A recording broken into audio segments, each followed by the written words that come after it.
Que a graça e a paz de nosso Senhor e Salvador Jesus seja contigo. Hoje, o 7º dia dessa jornada. Alguns temas foram abordados, como a questão de Ellen White ter reafirmado a confiança na igreja, na administração da igreja, nos líderes, falando especificadamente. E também vimos que o reavivamento espiritual ainda é necessário. Ela falou da questão da organização da igreja, que não há necessidade de uma nova organização. Essa é a igreja e esse é o povo, em outras palavras. E mais uma vez ela lembra que nós, adventistas do 7º dia, fomos separados do mundo por Deus para lhe ser um povo peculiar. Infelizmente, eu chego à conclusão de que tem adventista que só é adventista de nome, mas ele continua com os mesmos pensamentos, certo? De quando ele estava em outra igreja ou de quando ele estava no mundo. Infelizmente, nós devemos saber de que parte, qual parte nossa na história, qual parte nossa na profecia, qual é a parte que devemos desempenhar nesse tempo do fim. E muitos usam a justificativa, então só os adventistas vão ser salvos. Dentro do próprio adventismo, nós sabemos, obviamente, que não são só os adventistas que vai ser salvo, e muitos vão ficar de fora, porque não são adventistas genuínos, certo? Mas eles vão ser julgados pela luz que ele tem. Eu tenho luz suficiente para saber que certos sermões de tais igrejas, as músicas, as programações, isso é tudo de Babilônia. Então tenho que viver verdadeiramente como um adventista do 7º dia, viver essa fé genuína. Lá na primeira carta de Pedro, no capítulo 2, é dito: despojando-vos, portanto, de toda maldade e engano, de hipocrisias, invejas e de toda sorte de maledicências. No verso 2 é dito, primeira carta de Pedro, capítulo 2, verso 2: desejai ardentemente como crianças recém-nascidas o genuíno leite espiritual, para que por ele vos seja dado crescimento para a salvação. Não é hora de ficarmos estagnados na fé. É hora de crescermos, de desejarmos ardentemente o conhecimento da palavra de Deus, as suas lições, as suas repreensões, as suas disciplinas. Quando a gente chega lá na segunda carta de Pedro, também no capítulo 1, do verso 3 ao 10, mas eu vou ler apenas alguns versos. Verso 3 é dito: visto como pelo seu divino poder nos têm sido doadas todas as coisas que conduzem à vida e à piedade, pelo conhecimento completo daquele que nos chamou para a sua própria glória e virtude. Nós fomos chamados para a própria glória de Deus e virtude.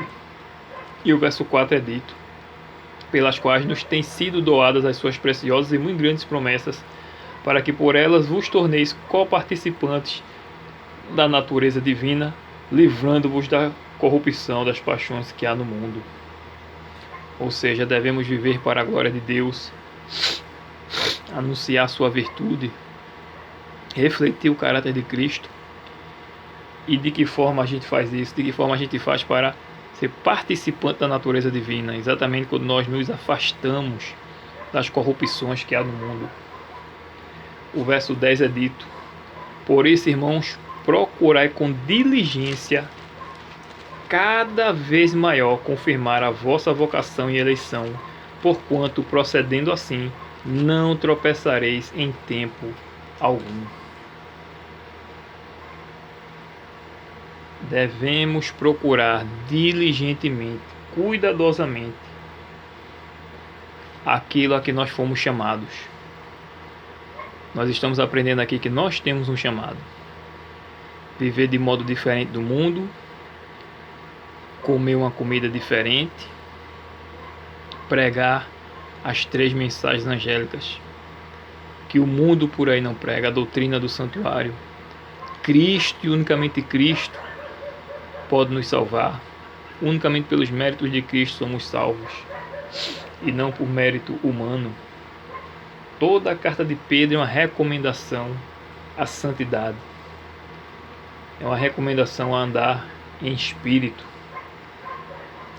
E nessa necessidade de reavivamento espiritual, aqueles, por exemplo, que estão em posição de importância, seja dentro da igreja, seja no lar, seja no trabalho, deve humilhar-se perante o Senhor para que receba o seu espírito. Você deve ser a primeira pessoa na sua casa a se levantar, a buscar Deus ainda de madrugada, porque não sabemos o que pode nos ocorrer a nós e a nossos familiares durante o dia, e temos uma obra a realizar. E essa obra começa com o joelho no chão e oração. Começa com comunhão com o nosso Senhor e Salvador Jesus Cristo. Não importa qual cargo que você tenha na igreja, qual o seu trabalho, você precisa humilhar-se perante Cristo para poder receber o seu Espírito. Lá em João capítulo 15, Jesus, nosso Senhor Jesus, ele nos dá alguns detalhes de como fazermos para crescermos espiritualmente. João capítulo 15, uma das coisas que eu aprendi é que quando estudamos a Bíblia, uma das características ou uma das dicas, digamos assim, para compreendermos o que Deus quer nos mostrar, o que Deus quer de nós naquele capítulo, é a gente prestar atenção na palavra que mais se repete. A palavra que mais se repete aqui em João 15 é permanecer. Jesus sempre vem dizendo: permaneçam em mim, permaneçam em mim. Se vós permanecerdes em mim e as minhas palavras permanecerem em vós, pedireis o que quiserdes e vos será feito. Nisto é glorificado meu Pai, em que deis muito fruto, e assim vos tornareis meus discípulos. Verso 7 e verso 8, por exemplo. O verso 14 e o verso 15 diz mais: vós sois meus amigos, se fazeis o que eu vos mando. Já não vos chamo de servos, porque o servo não sabe o que faz o seu senhor, mas tenho-vos chamado amigos, porque tudo quanto ouvi de meu Pai vos tenho dado a conhecer. Ou seja, seremos chamados amigos de Jesus se fizermos o que Ele nos ordenou a fazer em Sua palavra. Um exemplo disso: ide, pregai o Evangelho e fazei discípulo. E no verso 15 ele diz que já não vos chamo de servo, mas de amigo. Se você sabe o que fazer, você não precisa esperar pastor, você não precisa da liderança da igreja lhe chamar para jejuar, para orar. Se você tem comunhão com Deus, se você faz de Jesus o seu amigo, tudo isso você vai fazer, independentemente se a igreja ou alguém lhe pediu. Por isso que estamos nessa jornada espiritual. Não foi ninguém da igreja que pediu, mas foi o Espírito Santo que trabalha na nossa mente e no nosso coração e nos mostra que necessitamos de comunhão. Dos versos 18 ao 20, Jesus, como sempre, ele não mente. Ele fala dos perigos que os discípulos enfrentariam ao dedicar sua vida a Ele. Verso 18 ao 20 de João 15 é dito. Primeiro verso 17 diz: isto vos mando, que vos ameis uns aos outros. Se você não ama o seu irmão, você não pode agradar a Deus, não pode prosperar espiritualmente.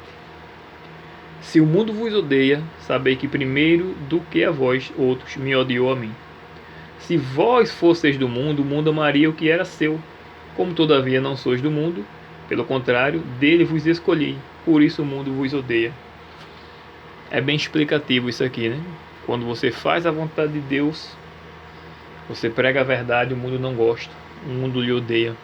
Às vezes até o irmão dentro da igreja mesmo acha que você quer ser mais santo do que ele, quer ser o santinho e tal, e etc. E lhe rotula de tudo que é tipo de coisa. Por quê? Porque você não é do mundo. Você busca fazer a vontade de Deus. Verso 20. Lembrai-vos da palavra que eu vos disse. Não é o servo maior do que o seu senhor?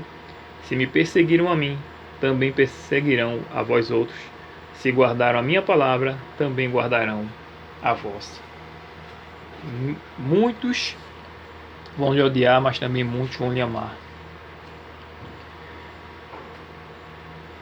E aqui fica o alerta também, né, para a questão da perseguição em todo o contexto também aqui de João 15, né, falando também do amor ao próximo, como a gente leu no verso 17, e também dos mandamentos de Deus. Esses são alguns tópicos, digamos assim, para nosso crescimento espiritual, para dar fruto, como ele fala aqui também em João 15.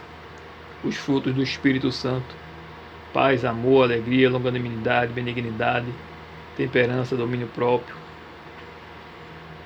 Então veja, ainda há necessidade de reavivamento espiritual. E por isso essa questão dessa jornada das 40 madrugadas. Que Deus continue conosco, nos abençoe, aumente cada vez mais a nossa comunhão com Ele, nos dê prazer cada vez mais e passarmos tempo de qualidade com Ele, não 20 minutos, não meia hora, mas quem sabe, né? 1h30, 2 horas, logo no início do seu dia. Muita gente acha que é um sacrifício fazer isso, né? Mas você vai ter uma eternidade. Se você não quer passar 2 horas com Jesus se acordando mais cedo, como você vai querer passar uma eternidade com Ele? Então necessitamos de reavivamento, né? Lembrando que estamos estudando o capítulo 4 desse livro Eventos Finais. Amanhã vamos ver um pouco da paciência de Deus com o seu povo, né? Amanhã será o 8º dia, 8 de dezembro. E também vamos ver um tema, né? Julgados pela luz concedida. Que Deus seja louvado em nossas vidas, perdoe nossos pecados e nos conceda o seu Espírito. Em nome do Senhor Jesus. Amém.